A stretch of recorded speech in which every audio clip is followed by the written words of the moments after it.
Right now on Tech Radio, are we online too much? Hi, I'm Artemis. I am a computer-generated AI voice, and you're listening to Tech Radio. Every week online and on air with RT Radio, we bring you the latest in tech from Ireland and across the world. This is episode 1038, looking back on the 7 biggest stories of the week, including Irish online habits, Windows' huge new update, and for Ireland's Space Week this week, an update on the ISS rescue mission. Plus, our guest Kieran Mahon from DCU will be chatting about a digital project to help new students find their way around college. From techcentral.ie, this is Tech Radio with Dusty Rhodes and Niall Kitson.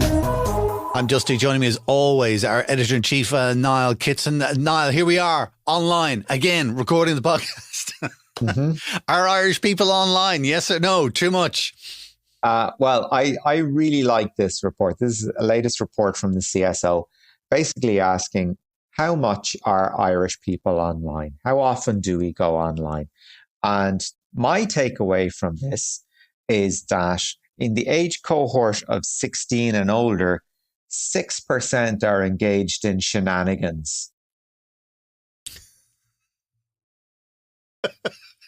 In shenanigans? Really? Shenanigans. Continue. This is the percentage of people who reported never being on the internet. Which we know is a load of hooey. But some interesting stats come out of this thing, as always comes out with CSO reports, seeing as it's a national study. So more than 9 in 10, 95% of internet users in Ireland go online daily. Almost 4 in 10 use it all the time, or nearly all the time.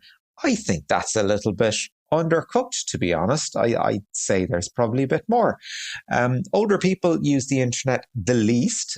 Just over half of people aged 75 and over had used the internet within the previous 3 months. I don't know. I'd say that's probably about right. But for the fact that a lot of older people love Skype and they love contacting relatives from around the world. This tends to be, whenever I see what they used to call silver surfers, sort of initiatives about getting older people interested in technology. Skype was the killer app. That's what got people interested in going online. Now, I suppose WhatsApp and Facebook have probably stolen that thunder, but there's always the appetite to see it when people figure out that they can keep in contact with family. And relations that are far away very rarely come home. That's the killer app for older people. So I think 54%, as they report. I think that might be a little bit conservative. I don't know. What do you think? No.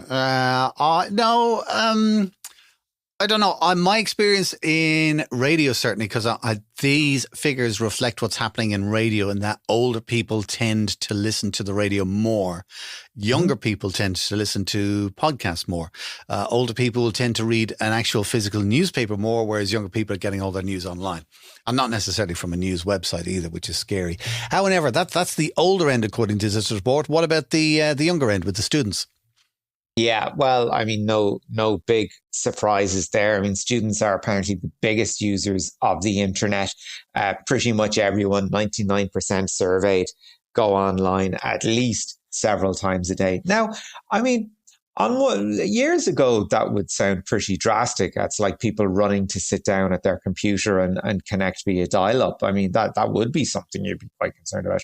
However, when you consider that, opening your smartphone, taking it off the lock screen is effectively going online or checking your Twitter or your email or, your WhatsApp or anything really, if you're using a smartphone.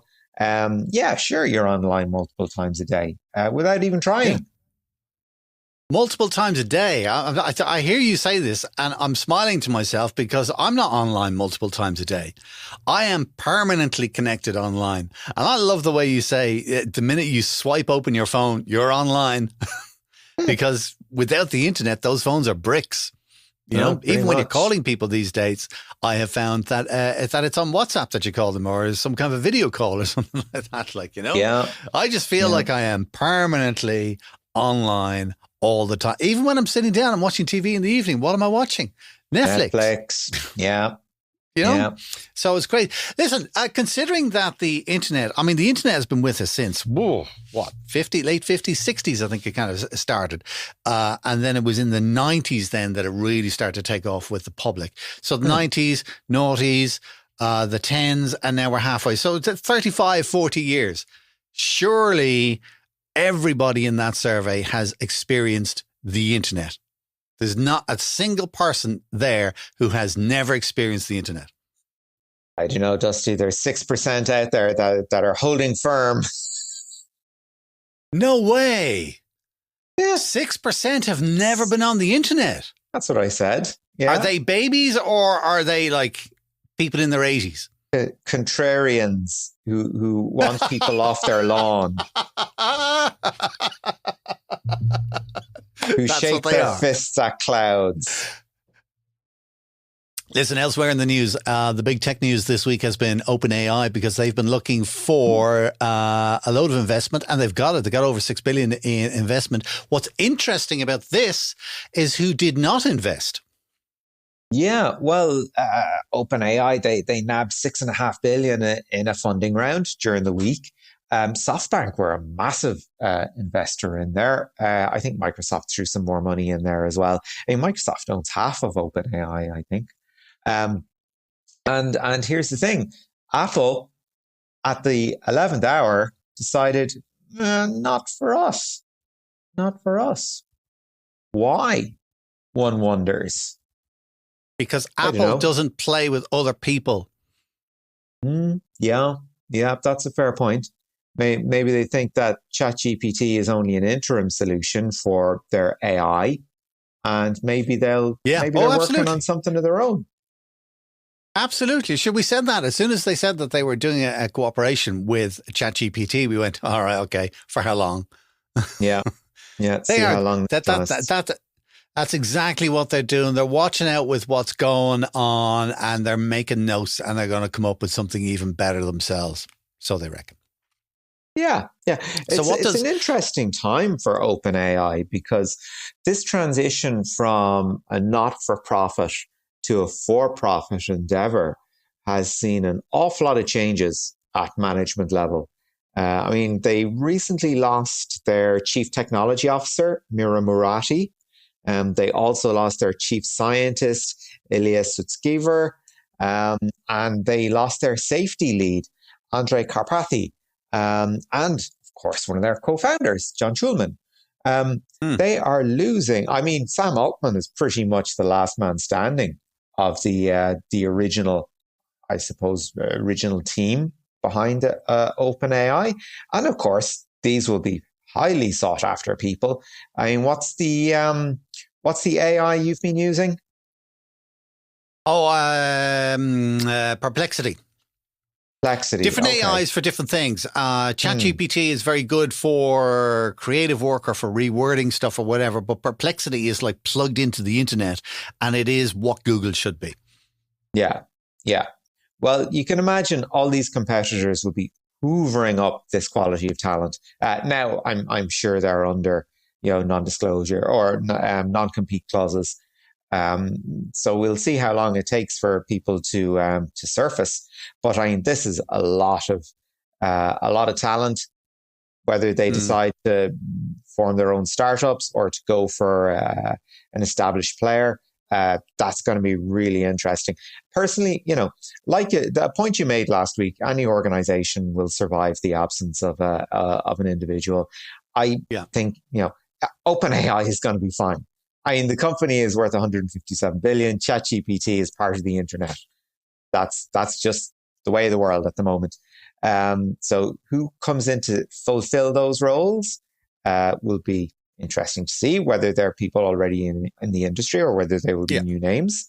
And similarly, where the people who left end up. But listen, That's the way of the world these days, is that people will come to a company and they'll spend 2-3 years there, and then they go off either for a bigger challenge or more experience, or quite often more money. That's just the way it goes.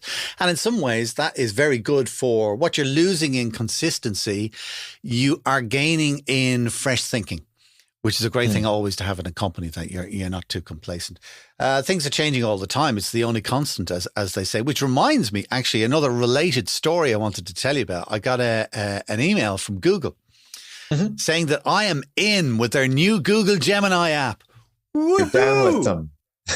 All right. So I went, all right, yeah, whatever. Let's take a look. So the first notice I get when I go on to when I click the link and go on, it says, humans review some saved chats to improve Google AI. To stop this for future chats, turn off Gemini app's activity. Now, I don't know about you, but I don't like the thought of humans reviewing some of my chats. And if I'm going to be using this for work, I especially don't like the thought of people use. So I went, no, you're okay. I'll just go and click this link and I get into manage activity. Okay. And there is a thing there to say, turn off Gemini apps. And it's in a lovely gray color. And as we all know, that lovely gray color means that I can't click on it. I mean, I did click on it, but it didn't do anything. I can't turn it off. They told me humans will look at your stuff. To turn it off, click this, and you can't click it. All right. So what did I do? What did I do to solve the problem now? I used Google Gemini, and I asked this amazing AI. I said, how do I turn off all right, this manage activity thing, blah, blah, blah, blah. And the reply from the AI was, I am a text-based AI, and that is outside of my capabilities. Oh, my goodness. Oh, my goodness. It's like, do you know what this reminds me of? What a start. Do you remember, I think it was Directive 4 in RoboCop. RoboCop had three directives, and then there was a secret Directive 4. And Directive 4 was, you can't do anything against the company that made you. Basically, I think this is Directive like that, 4 in action. This is what's happening. Maybe it is. Speaking of what's happening, Google also announced for Gmail, hopefully we'll see it popping up soon, a new feature for Gmail where it'll have a happening soon box at the top of your inbox. And essentially what it's doing is it's monitoring your email for, like, if you're going away somewhere, you're going on a flight, or if you've ordered something online and there's a delivery, it'll say, it's kind of like an automatic calendar kind of thing to say, hey, your new shoes are arriving today, or, you're heading off to Paris at the weekend, blah, blah, blah, whatever. So that's coming. We keep an eye out for it. All right, let's get to the big story of the week. Windows 11, the update 24H2 is here. Now, they're saying this is going to be like Windows 12, and it's also all to do with Copilot. Is this good news or is this bad news? Yeah, well, this is an update that has been, it's on cadence, if you will. There hasn't been a big update to Windows 11 for 2 years, while Microsoft tries to get people to actually use the thing, seeing as there's nothing wrong with Windows 10. Windows 11 is uber Copilot friendly. I mean, Copilot has entered the mainstream offering now. So this is Windows 11's attempt to make it as baked into the operating system as possible. As you said, it was referred to internally and in some quarters as Windows 12, showing the kind of step change that Microsoft has been doing.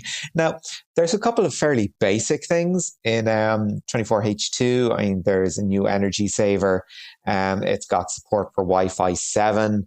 It's got 80 Gbps USB 4, V2 ports.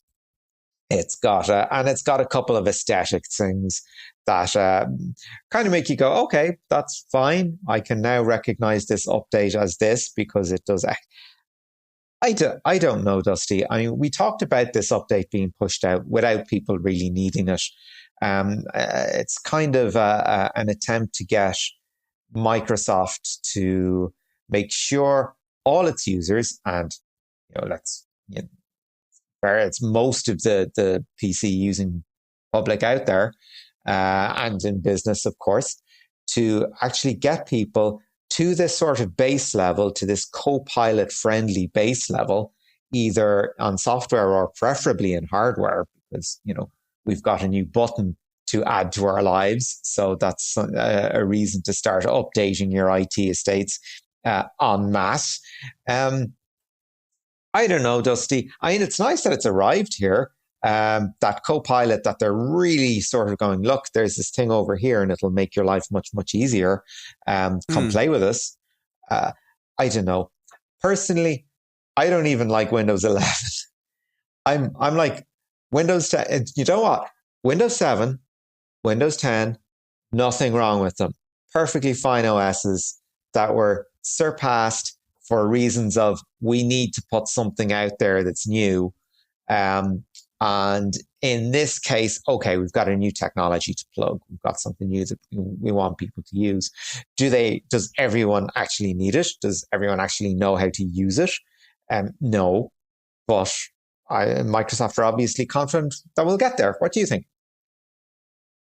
I think one thing has changed dramatically since you and I would have first started with Windows 3.1.1 or Windows 95 or whatever, okay? Back in those dark days, the one piece of software you absolutely had to have on your computer was antivirus software. Yeah.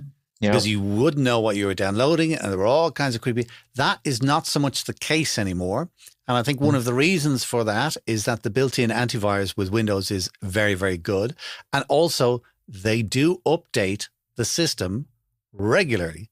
And even if it is just once a year for the big update, kind of that is keeping our computers safe. So from that point of view, I think it's good.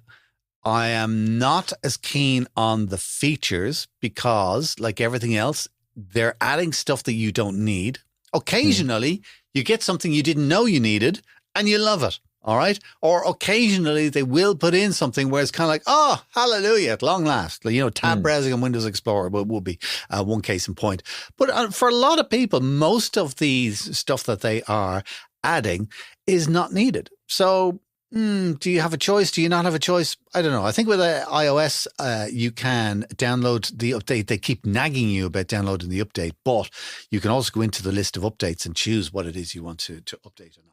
So I don't know. Look, as I said earlier, the only constant is change.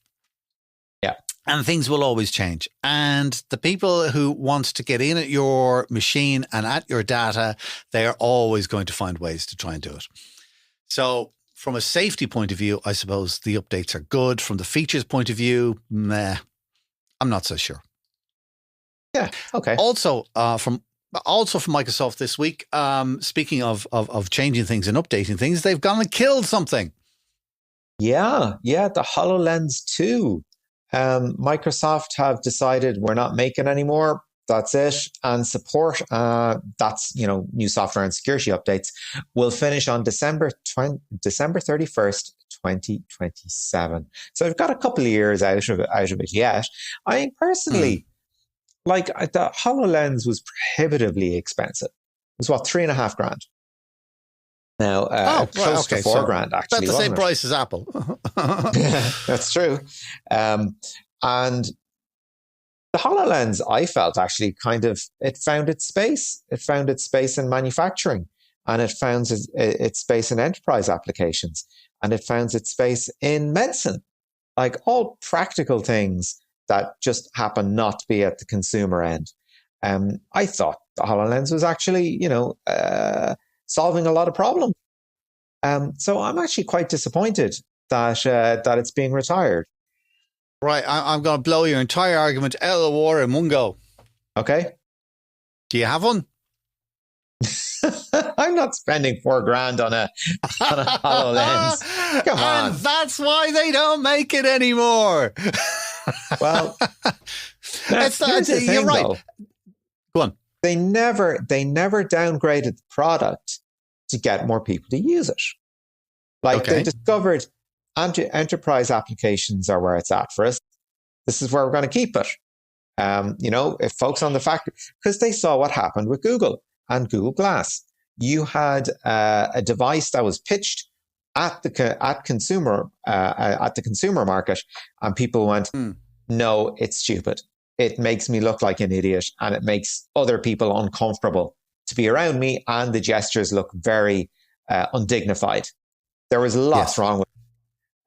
But the HoloLens, I mean, they never got to consumer stage because they found out where their sweet spot was, where the good applications were. So yeah, I miss it. I think as a professional tool, it probably is good, and it'll be the same for Apple's equivalent as well. But you're right; they do look stupid. They are way too expensive. They're not going to go very well with the public. I think Facebook have got their own equivalent of that, and it's, I don't know, whatever, 10 times cheaper. So it's like 500 quid or something like that. And they've made it cheaper again by downgrading some of the features like the resolution and stuff. And it's about 350 quid. But still at that, it's more designed for in-house use and for gaming and whatever else. But somebody is going to come along with a pair of glasses that look just like a pair of glasses, all right? And you will not know that there's a camera in it or that they are particularly smart glasses or whatever. And I think, that will be more acceptable to the public, particularly if it was like 100 quid or 200 quid. Oh, Dusty. Unfortunately, some people have got there ahead of you. You might remember I know Meta has their collaboration with Ray-Ban, where but how much do they cost? I actually don't know off the top of my head. I don't think they're prohibitively expensive. I think it's the price of like a nice pair of sunglasses plus a bit extra, but not that much extra, if you know what I mean. Like, you're not paying that much more for the technology that's in them. I don't know, this kind of segues quite nicely into our next story. And it speaks to one of the problems people had with Google Glass. It was like, we're being recorded all the time. For what purposes? Like, why? Two Harvard students came up with a purpose of their own. They were able to use Meta smart glasses and the recording feature to capture everyone that was around them. And they developed basically a reverse image search that meant that everyone you looked at could be identified, and thanks to a large language model, doxed if you wanted. So they basically had an AI that was able to pull data from different sources and go, okay, well, this person is from here, this person has a profile here, this person has a profile here, and assemble everything. Now, that is exactly up your street. That's exactly the kind of thing that you lose sleep over at night when it comes to AI. And I suppose not you individually. I suppose all of us, really, isn't it? It's interesting, actually, that with the Meta smart glasses, because I would use that. I am terrible on it. I'm one of these people, all right, where I'll bump into someone and they go, "Dusty, how you doing? God, I haven't seen you in ages." All right, I have not got a clue who they are, okay? Yeah. And I'm asking all of the questions. Hey, how's work? How's things at home? Look, I'm basically looking for clues. Kind of go, "Oh, Rachel's fantastic. Now I know who he is." So with the smart glasses, I kind of like that, so that if you bump into somebody like that, they'll go, "Oh, there's Niall. You do the Tech Radio podcast with him every week, and he is, 24 years of age, or he looks like he's 24 years of age, whatever it happens to be." I'll take that. That kind of information is handy. I knew that would give you a giggle. But look at it another way, right? That means that everybody would have to be signed up to having certain information about them available to anybody who's passing by. So would you wear a t-shirt that says, "My name is blah, I am blah age, I live in such area of the city, I am married or have significant other, their name is blah, blah, blah, blah"? Would you put all of that information on something that was just immediately and publicly available to anybody who's passing you by? Of course you wouldn't. Of course you wouldn't. And, if you're in Europe, you don't have that same concern, thanks to GDPR. Reverse facial search engines, though, the likes of, Clearview AI, They've been around for a while. Another one is PIMEYES, which you can which you can opt out of if you're in the States. I think if you're in Europe, you're automatically opted out of these things anyway. So, yeah, I see where you're coming from. It would potentially remove a lot of awkwardness in our in meetings, in our random acquaintances, in our random meetings. Yeah. But no, that's a no for me. That's a no from you for now. All right, okay, great. It is interesting. Like, I looked up the price of the Meta Smart glasses, and I knew they were doing stuff with the Ray-Ban. I'd forgotten, but about €400 if you want to buy them. Yeah, that sounds about right. Yeah. So maybe that'll sit on a Christmas wish list for a rich uncle. Finally, today, SpaceX. It's Irish Space Week this week, and you get all the details at spaceweek.ie. And then Niall also has more information on our own website at techcentral.ie about it. Mm-hmm. But I think it was hilariously funny at the weekend. I was looking at SpaceX taking one of their Falcon rockets off to deliver a spacecraft up to the ISS to rescue the two people left there by Boeing. And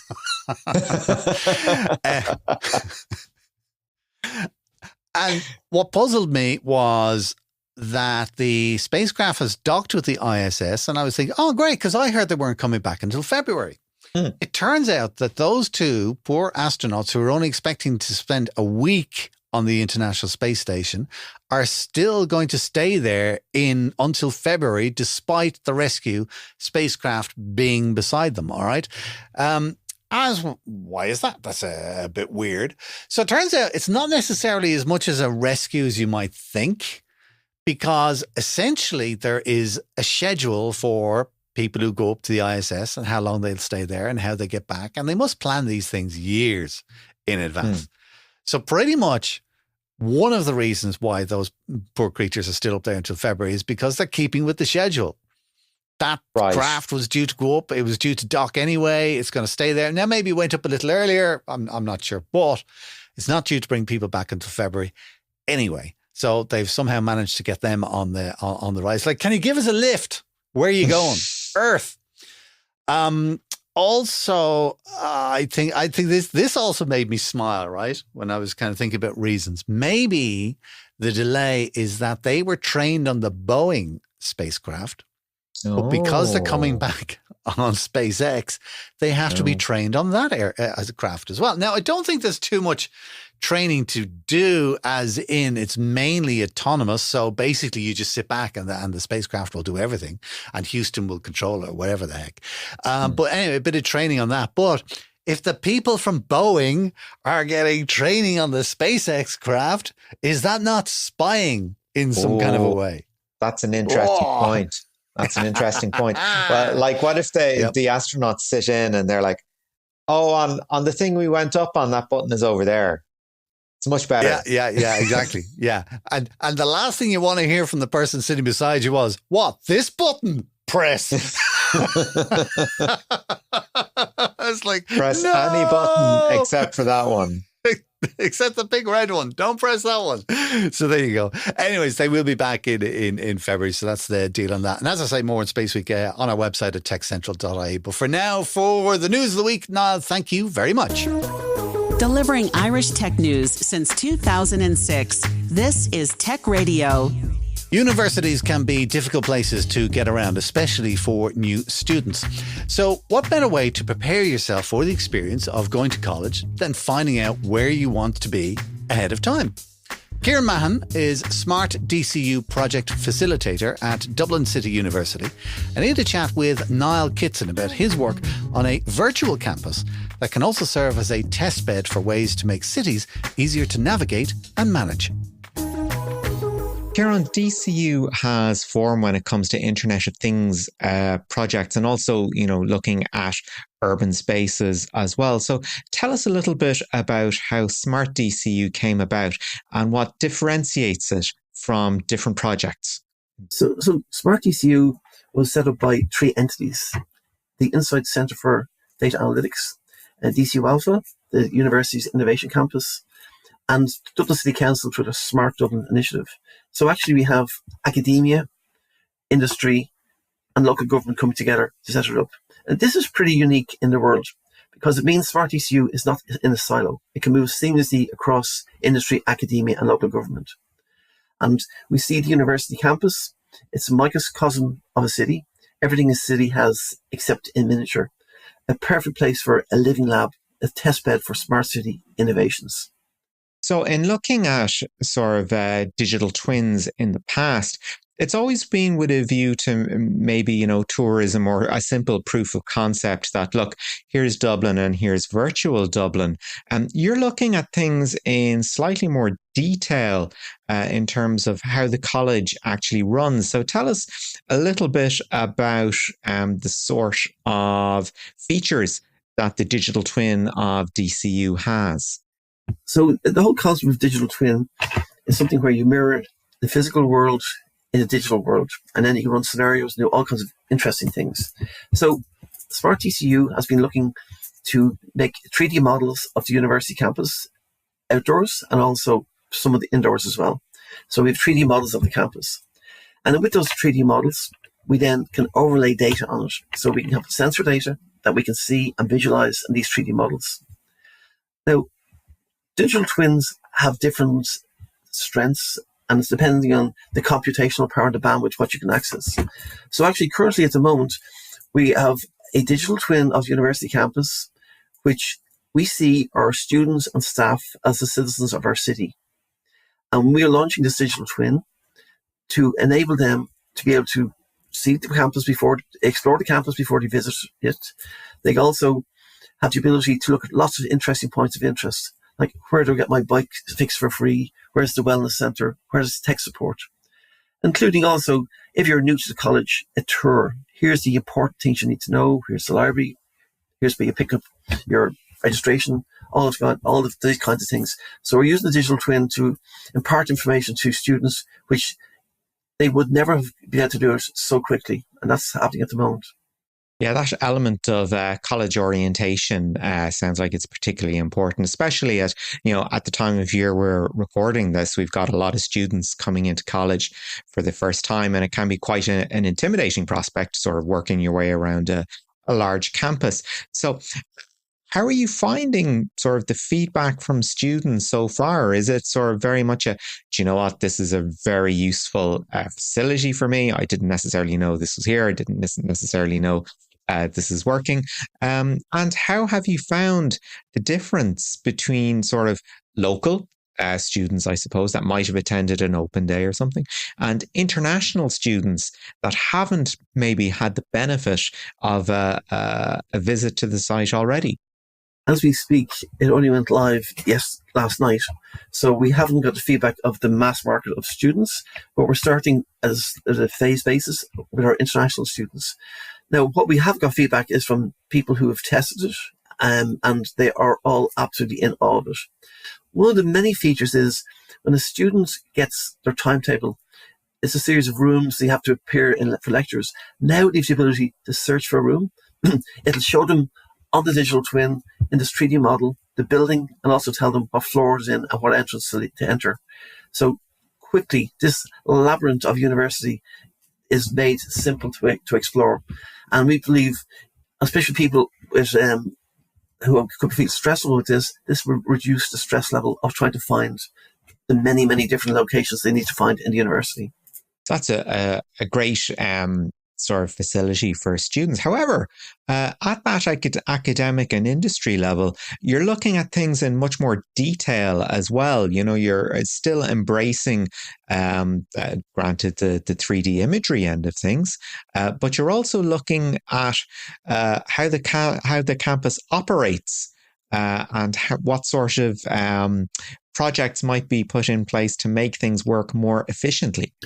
So one of the many initiatives we have is we're looking to get real-time campus occupancy. So we have installed sensors at the main entrance to the university, counting vehicles and pedestrians on and off the campus. This is going to give us insights that we never saw before. Things like new bus routes, new timetables, how it improves people's modal shift away from cars and arrive by public transportation. We also, as we get this operational, we will be able to inform catering on the amount of people on the campus, because sometimes they fly blind, not sure how many people's there. And we'll also understand the operational efficiency of the campus, when it's quiet and when it's not. So all these insights are coming to us very soon, which we never had the ability to see before.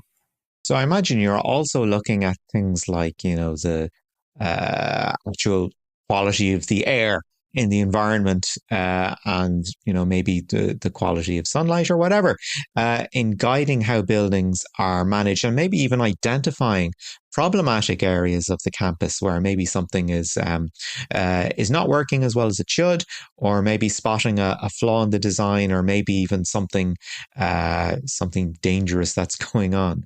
So outdoors, we have collaborated with DPD, and they have air quality sensors on one of our buildings in DCU. And then also they have, I think it's 22 other fixed locations across Dublin.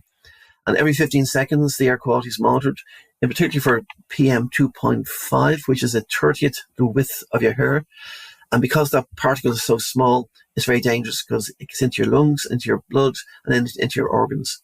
So we're monitoring in virtual real time, all this air quality. Now, DPD also have a fleet of vans servicing Dublin, and their vans are also equipped with these air quality sensors. And DCU researchers and other insight researchers have been looking at the effects of weather and other things on air quality. So there's a great piece of research being done at the moment on that. And there's a separate project happening where we're measuring indoor air quality. So not just outdoor quality, but indoor air quality. And very soon we're going to a higher level again, where ultrafine particles detection will be done on the campus. So we will now know how to predict air quality in future. Because if you know the history of what's happening and what the factors affect air quality, you can now do predictive analytics and predict what's going to happen in future. It's like at that time, at that place, we know the air quality will be good or poor. So you mentioned there previously that data won't be siloed off. In looking at the access that students might have to the information that's being gathered, will there be access, or is it still going to be held for industry and academics? Any information that has no personalized identified information, which we strive to do, can be shared with students and for the research and other people. Yeah, we're very happy to share. That's a really interesting point on anonymization of data. I imagine there was a policy put in place to, at the foundational stage, at the project, sort of thinking, okay, we're going to be gathering all this information. How do we protect it, and how do we make sure it's not traceable back to anyone? Yes, we go out of our way to make sure we do not identify any individual or do any analysis of a person. That's what the university is about. And it's so easy. What we need to know is what's happening in the aggregate level, where everybody's privacy is still anonymized. So for looking at the campus occupancy, we have radar sensors which are counting people and vehicles on off the campus. And a radar, it's not possible to even identify a person. And none of our sensors are related to a particular person. They're locations at different locations. So it's about locations, not people. So part of one of the things that you can do in gathering so much data is you can model specific situations. You can sort of look at, what happens in the event of a catastrophic weather event? What happens in the event of, particularly cold winter or particularly hot summer? Are these the kind of projects that you'll be looking at as well? Yeah, particularly the weather's a very good one, or the air quality one, because we have over years data. And you can then see the factors which affect air quality. And of course, wind and rain are one of the biggest influences on it. So once you know these things, you can now do predictive analytics. If you know the weather tomorrow, you can start making intelligent guesswork. Well, it's not guesswork, it's predictive analytics on what the air quality will be. Okay. And then looking at sort of the, for want of a better term, IT estate being involved here, how do you see projects like this scaling up to a wider city level? I mean, you've got sort of a fairly well-served campus. You've got an awful lot of research going on there. Do you see a scaling up to cover, the entire city of Dublin, or maybe even further afield? Yeah, before we start any initiative, we ask ourselves certain questions. And one of the questions was, will it scale to city level? because what we're doing, we're a microcosm of a city, but there's no point to us pioneering something that is not useful for large cities. So everything we do, we believe, if it's successful, should scale to cities and cities worldwide. That's the objective. And then in looking at future directions for the campus, how do you see maybe feedback coming in, or how do you see research developing? Because you have this absolutely massive potential here. So where do you see the role of students and feedback coming into this? So our students and staff are the citizens, and we are going to implement methodologies that they can give instant feedback using the digital twin, so they can give feedback showing the location of what they're talking about and what the issue is. And that's a phase coming up very, very soon, that we can interact with the community instantly and get their views.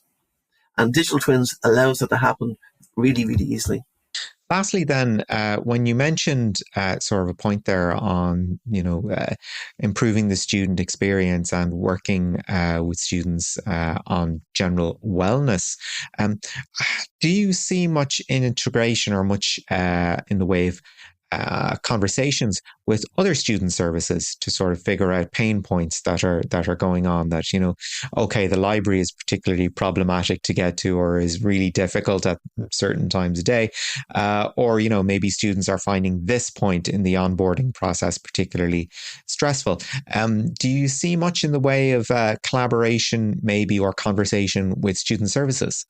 So for this digital twin we've just launched, it was a full consultation with our student services and our care and support for students. And the whole objective here was to make sure the students understood all the support services and things which are available to them. And from simple things like microwave ovens, where you can heat your food up for free, where you can go to the interfaith centre, a small canteen there, you cook your own food and things. So all of these things are using the digital twin to explain easily to the students and get their feedback. I'm happy there. Is there anything else you'd like to raise? So digital twins as a concept are just the fact that you can put everything, copy what's happening in the real world and put it into the digital world. Now you can do so many new things. So it takes things out of silo, so you can cross-pollinate data sets that you couldn't do before. And because they're all spatially and temporally aligned, time and space, you can do things.